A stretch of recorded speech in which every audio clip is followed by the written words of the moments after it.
Hello everyone, welcome to our YouTube channel Gyan Mimansa. आज के video में हम जो रिसेंट फॉर्म लॉज थे उनके बारे में पढ़ेंगे। देखिए, ऐसा है कि फॉर्म लॉज जो है, आपको सबको पता है कि रिसेंट में काफ़ी कंट्रोवर्सीज में रहे हैं। ठीक है, तो बीइंग एन यूपीएससी एस्पायरेंट हमें इस चीज़ से ज़्यादा मतलब नहीं है कि कंट्रोवर्सी क्या है। There is a difference between issue and controversy. Controversy से ज्यादा मतलब नहीं है, लेकिन इसका मतलब ये भी नहीं है कि हमने उसके इश्यूज को नहीं जाना। ठीक है, what are we aspiring for? We are aspiring to become a civil servant. जब सिविल सर्वेंट हमने बनना है तो एक चीज हमेशा याद रखिएगा, डू नॉट शाई अवे। ठीक है, आप ऐसा नहीं कह सकते कि गवर्नमेंट की सारी पॉलिसीज आर परफेक्ट। अगर ऐसा होता तो उनको सिविल सर्वेंट्स की जरूरत नहीं पड़ती, उनको सिर्फ एडमिनिस्ट्रेटर की जरूरत नहीं पड़ती, उनको सिर्फ वर्कर्स की जरूरत पड़ती जो पॉलिसीज को इम्प्लीमेंट कर देता। बट सिविल सर्वेंट्स ये क्या करते हैं? At some time they are going to become policy makers. तो आपने जब पॉलिसी मेकर्स बनना है तो जो एग्जिस्टिंग पॉलिसीज है उसमें अगर आप इश्यूज नहीं ढूंढ पाएंगे तो how do you suppose to become a good policy maker? ठीक है, तो if you want to become a good policy maker तो हर चीज में you need to find some, हर चीज में मतलब नथिंग इज 100% परफेक्ट। याद रखना, कुछ भी परफेक्ट नहीं होता है। तो कुछ जो भी चीज है, हमेशा कोई भी जब लॉ बनता है तो अमेंडमेंट के लिए कॉन्स्टिट्यूशन में प्रोविजन क्यों है? क्योंकि देखिए, जब फर्स्ट टाइम जो लॉ बनता है उसका इंटेंशन जो भी हो, लेकिन जो आउटपुट है जरूरी नहीं है कि इंटेंशन के जैसा है। Intentions are always good. एक चीज बीइंग अ सिविल सर्वेंट याद रखना, एस्पायरेंट के हिसाब से भी जो भी बिल आता है उसकी इंटेंशंस होती है, they are always good. But intentions के अकॉर्डिंग कभी कभी कुछ चीजें परफॉर्म नहीं कर पाती हैं। तो जरूरी नहीं है कि सारी चीजें 100% अच्छी हो, तो उनमें कुछ ना कुछ प्रॉब्लम्स रहती हैं। और धीरे धीरे जब है प्रॉब्लम्स, जब वो चीज इंप्लीमेंट करते हैं और वो जब प्रॉब्लम्स फेस की जाती है तो उनको रेक्टिफाई किया जा सकता है। So that is my whole point कि आपको इश्यूज पता होने चाहिए। क्योंकि देखिए, यूपीएससी भी है, क्वेश्चन पूछेगी आपसे, how are the recent formulas better than the earlier ones, and what are the issues that can be solved? ठीक है, इस टाइप से अगर यूपीएससी क्वेश्चन पूछते हैं कौन से फॉर्मूलाज हैं, उसमें पीछे वालों से कैसे डिफरेंट है या पीछे वालों से कैसे बेटर है भी या नहीं है, और उनमें क्या इश्यूज हैं जिनको कि आप चाहोगे रिजॉल्व करना और कैसे आप उनको सॉल्व करोगे। तो इस टाइप के क्वेश्चन यूपीएससी जनरली पूछती है, जिसमें एक बेसिक स्टेटमेंट होती है, सेकेंड थिंग इज उसके आपको प्रोस बताने हैं या उसके कॉन्स बताने हैं, और एक वे फॉरवर्ड बताना है। तो जब तक आपको उसके कॉन्स नहीं पता होंगे तब तक आप उसको नहीं कर पाएंगे, और जब तक आपको उसका बेसिक नहीं पता होगा कि उन लॉज में कहा क्या गया है, तब तक आप उसको भी आंसर नहीं कर पाओगे। सो दिस इज द वे कि आपको लॉ के बारे में कॉम्प्रिहेंसिवली पता होना चाहिए, उसके प्रोस पता होने चाहिए, उसमें क्या इश्यूज थे वो पता होने चाहिए, कुछ आपके पास सजेशंस होने चाहिए। So this is the way you should write your answer. So about recent farm laws, आपको पता है रिसेंटली 3 फॉर्म लॉज में अमेंडमेंट हुए थे। First bill was farmers produce trade and commerce promotion and facilitation bill 2020, जो कि act बन चुके हैं, तीनों ही एक्ट बन चुके हैं। Second one is farmers empowerment and protection agreement of price assurance and farm services bill 2020, and third one is essential commodity amendment act 2020। इन तीनों के बारे में हम पढ़ेंगे। सबसे पहले हम देखते हैं बैकग्राउंड क्या था, इन फार्म लॉज की जरूरत क्यों पड़ी। तो देखिए, agriculture is a state subject, ठीक है, लेकिन marketing, trade, industries including agriculture, उसमें मेंशन्ड है including agriculture, this is in the concurrent list entry number 33। Concurrent list में जो 33 नंबर एंट्री है वो बात करती है मार्केटिंग की, इंडस्ट्रियल प्रोडक्ट्स की और इंक्लूडिंग एग्रीकल्चर की। तो इसका मतलब क्या हुआ, जो एग्रीकल्चर मार्केटिंग है that is under concurrent list. और कोई भी लॉ, जब कोई भी सब्जेक्ट जब कंकरेंट लिस्ट में होता है तो उसमें जो लॉ है वो स्टेट और सेंट्रल गवर्नमेंट स्टेट लेजिस्लेचर और पार्लियामेंट दोनों बना सकते हैं, और जनरली इन पे लॉ जो है वो स्टेट गवर्नमेंट ही बनाती है, लेकिन कभी कभी जब पार्लियामेंट लॉ बनाती है तो पार्लियामेंट का जो लॉ है that always overrides the state law. A few exceptions है। फर्स्ट एक्सेप्शन है अगर स्टेट परमिशन लेता है पार्लियामेंट से, या फिर स्टेट जो लॉ बना रहा है वो लॉ प्रेसिडेंट से एक्सेंट लिया है स्टेट ने। इन दोनों केसेस में state law would prevail in that particular state. Other cases में कंकरेंट लॉ पे अगर कंकरेंट लिस्ट पे अगर पार्लियामेंट लॉ बनाती है तो that will prevail over the state law. तो जैसा कि मैंने बताया entry 33 of concurrent list is about agriculture marketing, ठीक है। तो जो रिसेंट लॉ बने हैं वो पार्लियामेंट की लीगल कैपेसिटी के अंदर बने हैं, ऐसा नहीं है कि उनकी लीगैलिटी में कोई इश्यू है, ठीक है। तो अब बात करते हैं क्यों जरूरत क्यों पड़ी। आपको पता है एपीएमसी एक्ट्स हैं हर स्टेट के अपने, agriculture produce market committee act, ये है for agriculture procurement. Concurrent list है, सेंट्रल गवर्नमेंट ने एपीएमसी का model act through parliament enact किया, APMC model act and contract farming के लिए। ये जो है रिस्ट्रिक्शन फ्री ट्रेड की बात करता है फार्मर्स के प्रोड्यूस की 2017-18 में, लेकिन कुछ स्टेट्स ने इनके प्रोविजन को इंप्लीमेंट नहीं किया। तो earlier it was just a model law. Model law का मतलब क्या होता है कि सेंट्रल गवर्नमेंट सबके लिए कॉमन लॉ बनाती है और स्टेट्स क्या करते हैं उसमें थोड़ा बहुत मॉडिफिकेशन करके उसको अडॉप्ट कर लेते हैं।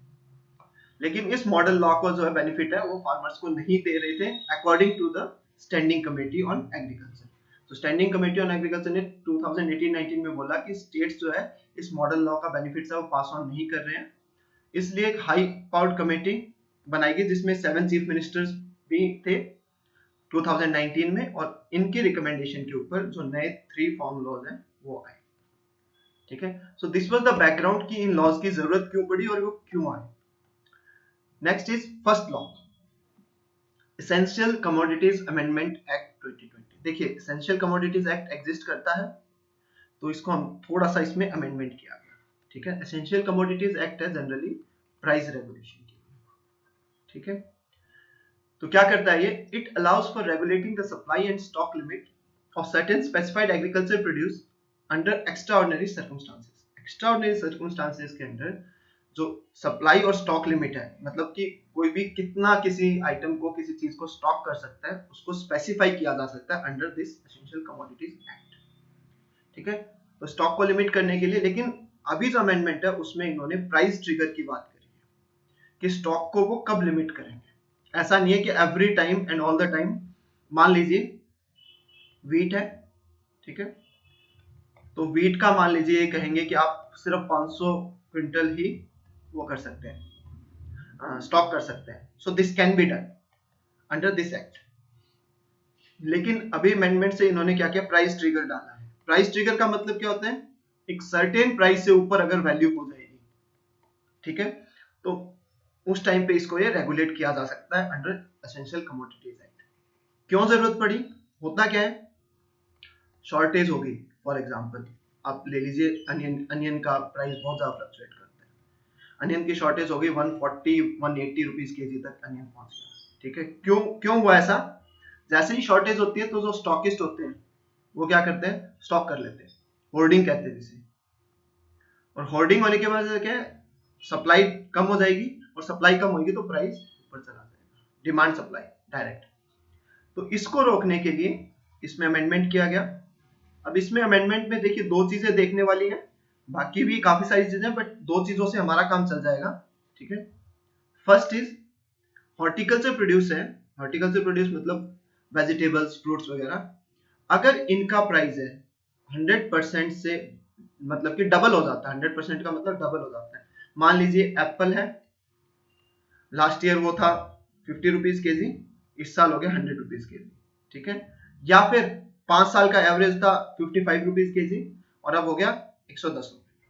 सो डबल से अगर ज्यादा हो जाता है, इन दोनों केसेस में प्राइस ट्रिगर को एक्टिवेट किया जा सकता है और एप्पल को एसेंशियल कमोडिटीज में डाल देंगे और स्टॉक्स कैन बी लिमिटेड। फिर गवर्नमेंट कह सकती है हाँ भाई आप 100 किलो से ज्यादा एप्पल स्टोर नहीं करोगे एट वन प्लेस, ठीक है। सो this is about first price trigger, ठीक है। सेकंड प्राइस ट्रिगर क्या है, नॉन पेरिशेबल गुड्स। अब हॉर्टिकल्चर गुड्स तो आपको पता है पेरिशेबल होते हैं। Second price trigger is about non perishable good, जैसे कि व्हीट, राइस या जो भी, इनका प्राइस ट्रिगर है दैट इज 50%। जैसे कि उसका 100% था, मतलब कि अगर 50 से 100 हो गया, और इसका है 50 से अगर 75 पे हो गया, तो भी गवर्नमेंट कैन ट्रिगर दिस। इसको कहते हैं प्राइस ट्रिगर। मींस कि जब एक फिक्स प्राइस को क्रॉस कर जाता है जो रिटेल प्राइस है, तो उस टाइम पे गवर्नमेंट स्टॉक को लिमिट कर सकती है और प्राइसेस को कंट्रोल किया जा सकता है थ्रू दिस पर्टिकुलर, ठीक है। अब इसमें एक इश्यू ये आता है कि प्राइस ट्रिगर की जो बात है, वो प्राइस जो इश्यूज हम बात कर रहे हैं, तो प्राइस ट्रिगर जो है वो 100% बहुत ज्यादा है, क्योंकि देखिए इंडिया में ऑलमोस्ट 85% फार्मर्स है, they are small farmers, small and marginal, जिनके पास land is less than 2 hectare. तो ये तो स्टॉक कर नहीं सकते, ठीक है। और आपको पता है कि जो भी एप्पल आप 150 रुपीज केजी पे लाते हो, छोटे फार्मर्स को मे बी 50 रुपीज भी ना मिलते हो। जब प्याज 140-150 रुपीज केजी था, तब भी छोटे फार्मर्स को उसके 20 रुपए केजी भी नहीं मिल पाता था।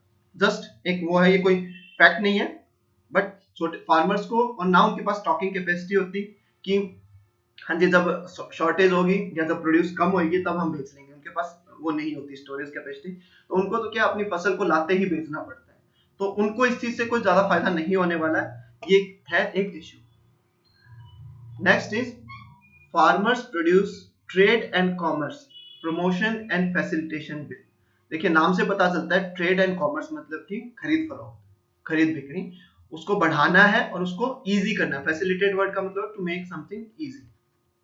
तो ये जो एक्ट है farmers produce trade and commerce promotion and facilitation bill 2020, ये बात करता है कि फार्मर्स जो है एपीएमसी मंडीज के बाहर अपना जो प्रोड्यूस है उसको सेल कर सके, ठीक है।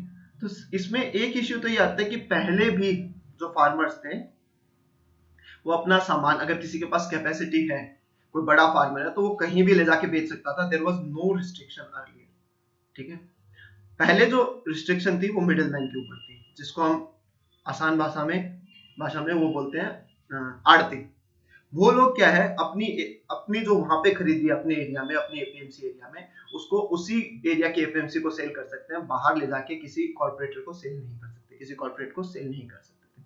बट अब ये भी उन्होंने फैसिलिटेट कर दिया, ठीक है। तो मंडीज के बाहर बेच सकते हैं और ऑनलाइन भी बेच सकते हैं, ठीक है। इस केस में क्या हुआ कि अगर ऐसा करेंगे फार्मर्स, तो उनको जो मंडी की फीस है वो नहीं देनी पड़ेगी, ठीक है। एपीएमसी एक्ट के अंदर जो मंडी फीस है वो नहीं देनी पड़ेगी। और नेक्स्ट क्या है, सेंट्रल गवर्नमेंट को भी पावर दे दिया है टू रेगुलेट द एपीएमसी। पहले एपीएमसी एक्ट था वो स्टेट के इंडिविजुअल थे, ठीक है। और फिर क्या हुआ, सेंटर ने एक मॉडल लॉ बनाया 2017-18 में, उस मॉडल लॉ का बेनिफिट नहीं मिला, तो इसकी स्टैंडिंग कमेटी की रिपोर्ट बेस पे 2020 में ये 3 लॉज आए, इनमें से एक लॉ था हमारा farmers produce trade and commerce promotion and facilitation bill 2020, ठीक है। तो इसमें आपने अगर बेसिक देखें तो फार्मर्स जो है कहीं भी अपना सामान बेच सकते हैं। नंबर 2, मंडी फीस बचेगी उनकी, ठीक है। तो ये सब थे इसके पॉजिटिव पॉइंट्स। इसके इश्यूज भी हम देखेंगे। Let's look into the third bill. पहले थर्ड जो बिल है that is farmers empowerment and protection agreement of price assurance and farm services bill. नाम से पता चल रहा है फार्मर्स एम्पावरमेंट एंड प्रोटेक्शन, पहली बात तो उनको एम्पावर कर रहे हैं, ठीक है। दूसरा बात है प्राइस एश्योरेंस के लिए, ठीक है। तो this is basically about contract farming. अब क्या है, फार्मर्स जो है agreement between farmer and buyer prior. Contract farming में होता क्या है, मान लीजिए मैं गया, आप एक फार्मर हैं, मैंने बोला हाँ जी मुझे वीट चाहिए, और आपके मान लीजिए 5 हेक्टेयर लैंड है, तो आपके 5 हेक्टेयर पे जितनी भी वीट होगी वो मैं 2200 रुपीज पर क्विंटल के हिसाब से ले लूंगा। मान लीजिए जो एमएसपी है उसका 2000 है, और मैं आपसे कॉन्ट्रैक्ट फार्मिंग करवाता हूँ। उसमें क्या है, मैं अपने हिसाब से सीड्स की क्वालिटी वगैरह प्रोवाइड कर सकता हूँ, तो इसमें फार्मर्स को थोड़ा बेनिफिट रहता है कि एक तो एक्स्ट्रा मिल जाता है और एक कुछ उनकी वैरायटी भी बेटर हो जाती है। जैसे कि ये मैकडोनल्ड्स वाले या लेज वाले अपने पोटैटोज वो करवाते हैं, ठीक है, थ्रू कॉन्ट्रैक्ट फार्मिंग। तो ये तो हो गया इसमें इसका प्रोविजन और इसके इंटेंशन क्या है, ठीक है, कि कॉन्ट्रैक्ट फार्मिंग आप करवा सकते हैं और इसकी वजह से फार्मर्स को कुछ एक्स्ट्रा पैसा मिल जाएगा, ठीक है। इसमें क्या है, द प्राइस जो है प्रोड्यूस वो एग्रीमेंट में मेंशन्ड होगा और मिनिमम प्राइस मेंशन्ड होगा, ठीक है, कि और कुछ कुछ चीजें हैं जिनका जो प्राइस है वो वैरी करता है बहुत ज्यादा, for example vegetables and fruits, ठीक है, इनका price through out the year बहुत ज्यादा वैरी करता है। तो उस केस में क्या होगा, जो एग्रीमेंट है उसमें क्लियर कट दिखा होगा कि मिनिमम प्राइस तो ये मिलेगा, बट अगर वेरिएशन ज्यादा है तो जो परचेज है वो ज्यादा पे भी हो सकती है, वो सब कुछ इसमें मेंशन्ड होगा कंडीशंस। और एक कंसिलिएशन बोर्ड होगा इस एग्रीमेंट में, जिसमें दोनों के मतलब लोग होंगे, from the farmer side also, from the company the buyer side also, और वो डिस्प्यूट को रिजॉल्व करेगा उसके लिए, ठीक है। और एक और जो इसमें था कि जो लोकल एडमिनिस्ट्रेशन है उनके पास पावर है to look into this disputes, मतलब कि वो पावर जो है कोर्ट्स के पास नहीं, जो लोकल जो एसडीएम है, मतलब कि लोकल रेवेन्यू ऑफिसर्स हैं, उनके पास रहेगी। So this was also one of the issues. ये तो हो गए बिल्स, ठीक है। अब क्या है, जैसा मैंने पहले ही बताया था, there is a difference between intended benefits and some actual benefits. तो एक स्टोरी बताता हूं। 2006 में बिहार ने एपीएमसी मंडीज है उसको रिपील कर दिया, APMC act. That means now the farmers were free to sell. Problem क्या हुई, बड़े फार्मर्स को कोई इश्यू नहीं हुआ, अब छोटे फार्मर्स हैं, मंडी उनके घर के पास होती है, जाके बेच आते हैं, राइट। लेकिन मंडीज एबॉलिश हो गई, तो ये किसको बेचेंगे, कॉर्पोरेट्स को, मे बी कॉर्पोरेट्स को नहीं तो किसी शॉपकीपर को, छोटा शॉपकीपर भी लगा लीजिए। लेकिन प्राइजेस क्या होंगे, प्राइजेस अब हो गए variable, no minimum price guarantee, और मिनिमम प्राइस की गारंटी नहीं है तो उसका सबसे ज्यादा इफेक्ट किस पे पड़ेगा, स्मॉल एंड मार्जिनल फार्मर्स पे। कैसे, अब ये लोग स्टॉक कर नहीं सकते, मान लीजिए राबी क्रॉप है, वीट ही ले लीजिए, अप्रैल में हार्वेस्ट होती है, मार्च अप्रैल में। अब अप्रैल में क्या, mandis are flooded with this wheat, तो उस टाइम पे क्या होगा, डिमांड कम होगी, सप्लाई बहुत ज्यादा होगी। सिंपल डिमांड सप्लाई का रूल क्या कहता है कि प्राइस जो है वो लो होंगे, और अगर ये जो प्राइस है रेगुलेटेड नहीं होंगे तो इसका मतलब क्या, उस टाइम पे प्राइस डेफिनेटली लो होगा। और प्राइस अगर लो होगा लेकिन स्मॉल और मीडियम फार्मर्स है, उनके पास स्टॉक करने की जगह तो नहीं है, तो उनको बेचना पड़ेगा, ना तो वो बड़ी मंडियों में ले जाके बेच सकते। तो this was one of the issue. तो ये था एक बिहार का जस्ट एन एग्जांपल जो हुआ वहां पे रियल में, तो फार्मर्स को थोड़ा इससे प्रॉब्लम है। नेक्स्ट इश्यू जो है, सेकंड जो बिल था उसमें ये थी कि जो एपीएमसी मंडी है उनका फी कलेक्शन कम हो जाएगा, ठीक है। अगर फी कलेक्शन उनका कम हो गया कल को, तो क्या है, उनकी मेंटेनेंस नहीं हो पाएगी। मेंटेनेंस जो नहीं हो पाएगी उसकी वजह से क्या होगा, फिर से यहाँ पे प्रॉब्लम आ सकती है, प्रॉपरली मेंटेन नहीं होगी। अब बिल क्या कहते हैं कि फार्मर्स आर फ्री, वो एपीएमसी मंडी में बेचें चाहे किसी और को बेचें, राइट। लेकिन अगर एपीएमसी मंडीज के पास फीस कलेक्ट नहीं होगी प्रॉपर, तो वो मेंटेन नहीं हो पाएंगी। कल को हो सकता है कि गवर्नमेंट जो है, स्टेट गवर्नमेंट्स है, उनको एबॉलिश कर दे मे बी, या फिर उनमें इतनी फैसिलिटीज ना हो स्टोरेज वगैरह की, तो वो परचेजिंग फिर से कम कर दें। ऑलरेडी देखिए only 6% of the produce is procured on MSP. MSP के ऊपर सिर्फ 6% ही प्रोड्यूस प्रोक्योर होती है गवर्नमेंट डेटा के अकॉर्डिंग। तो ऑलरेडी इतनी कम तो हो रही है, और एपीएमसीज भी अगर अच्छे से फंक्शन नहीं करेंगी तो ये और कम होने के आसार है। एक एग्जांपल देता हूं, देखिए इन 2004, अपना ही एग्जांपल देता हूं, I got a BSNL SIM card, ठीक है। बीएसएनएल का जो कॉल रेट था दैट वाज 49 पैसा पर मिनट। उस टाइम पे एयरटेल का call rate was around 1 rupees, ठीक है। एयरटेल का सिम वॉज फ्रीली अवेलेबल, ठीक है। बीएसएनएल का सिम लाइन लगती थी, मैंने खुद जो सिम है वो 3-4 दिन लग के लाइन में मुझे मिला वो सिम, ठीक है, 49 पैसा।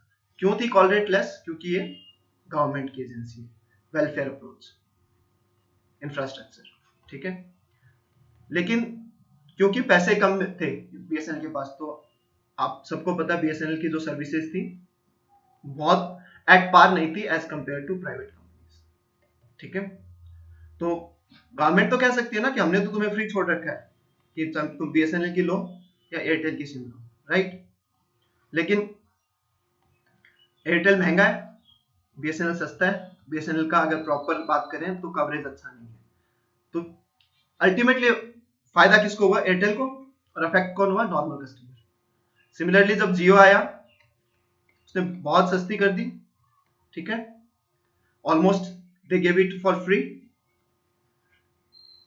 उसके बाद क्या हुआ अगर हम बात करें तो रिसेंट में उन्होंने चार्जेस बढ़ा दिए, ठीक है। वो जो 6 पैसे पर मिनट लेते थे वो अभी 1 जनवरी से उन्होंने बंद कर दिया है, बट उन्होंने जियो वालों ने स्टार्टिंग दिया फ्री, फिर कुछ 399 पे आई गेस 3 मंथ था, अब अराउंड 600 में 3 मंथ है। क्योंकि देखिए कॉर्पोरेट्स जो है इनका मेन मोटिव होता है प्रॉफिट मेकिंग। सिमिलरली अगर इसको हम अभी के बिल से जोड़ के देखें तो जो एपीएमसी एक्ट है उसके अकॉर्डिंग एपीएमसी मंडीज में बेचो फ्री, मतलब जो भी एमएसपी है गवर्नमेंट प्राइस है, या फिर आप कॉर्पोरेट्स को या बायर्स को बेचो, ठीक है, at a price mutually decided. लेकिन एपीएमसी मंडी वही बीएसएनएल की तरह गवर्नमेंट है, कल को अगर इनके पास प्रॉपर फीस नहीं आएगी, क्योंकि देखो फी कलेक्शन कम हो जाएगा, तो ये मेंटेन नहीं होंगी। गवर्नमेंट तो फिर भी बोल सकती है कि आप चाहे एपीएमसी में जाके बेचो, चाहे आप अपने किसी बाहर बेचो, लेकिन एपीएमसी मंडीज की हालत नहीं होगी उस टाइम पे परचेजिंग का, मे बी। और बाहर फिर अगर एपीएमसी में सेल नहीं हो रहा है, बाहर ज्यादा गुड्स आ रहे हैं, तो फिर से डिमांड एंड सप्लाई, क्योंकि फ्री मार्केट की बात कर रहे हैं हम, और डिमांड कम हो जाएगी, सप्लाई बढ़ जाएगी, तो प्राइसेस फिर से रिड्यूस हो जाएंगे। सो फार्मर्स को चाहिए जो वो उनकी डिमांड है, दैट इज एमएसपी को लीगल बैकिंग दी जाए।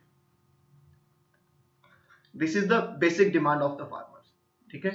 So this was about the bills, जो तीनों बिल्स थे। अब इनके ऊपर देखिए दो चीजें हैं, या तो जो गवर्नमेंट का इंटेंशन है वो फुलफिल हो जाएगा,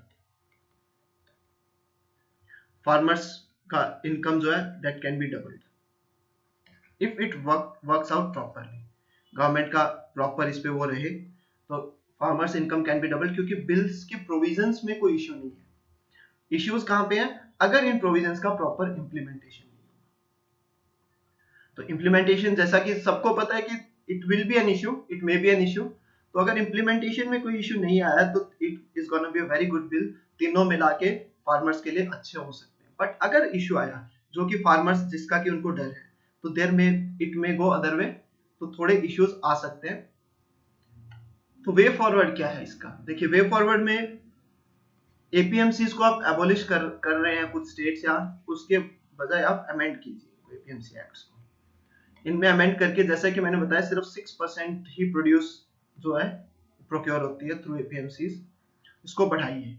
एक्चुअली होता क्या, देखिए वीट राइस जैसे जो है ये तो पूरा काफी हद तक परचेज होता है, बाकी गवर्नमेंट जो है 23 क्रॉप्स की एमएसपी लेती है, बट ये बाकी जो 21 क्रॉप्स है बहुत ही कम होती है जो मंडीज में परचेज होती है। सो इसको आप मंडीज को मैंडेट कर सकते हैं, ठीक है। ये है इम्प्लीमेंटेशन इशू, तो इसको कर सकते हैं। इसके अलावा मंडी फीस को थोड़ा सा रैशनलाइज करके,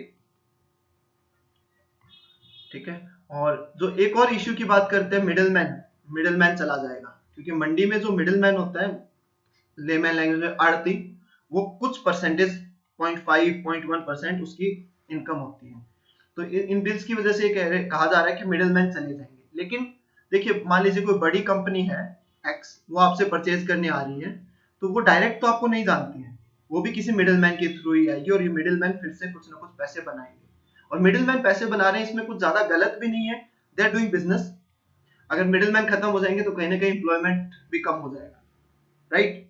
सो इस चीज पे भी थोड़ा सा ध्यान दिया जा सकता है।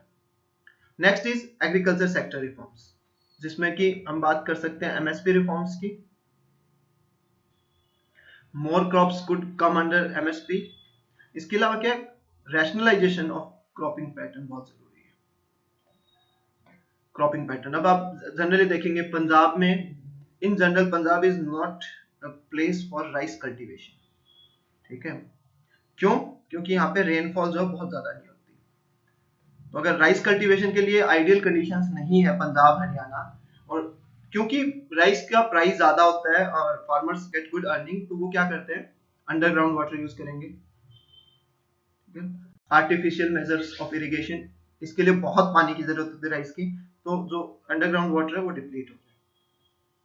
तो इसको रैशनलाइज किया जा सकता है, अदर जो क्रॉप्स हैं उन पे सब्सिडी बढ़ा के या एमएसपी बढ़ा के उनको एक्स्ट्रा मतलब मोटिवेट किया जा सकता है किसानों को यूज करने के लिए। नेक्स्ट इज एग्रीकल्चर इंफ्रास्ट्रक्चर पे किया जा सकता है, लाइक फूड पार्क्स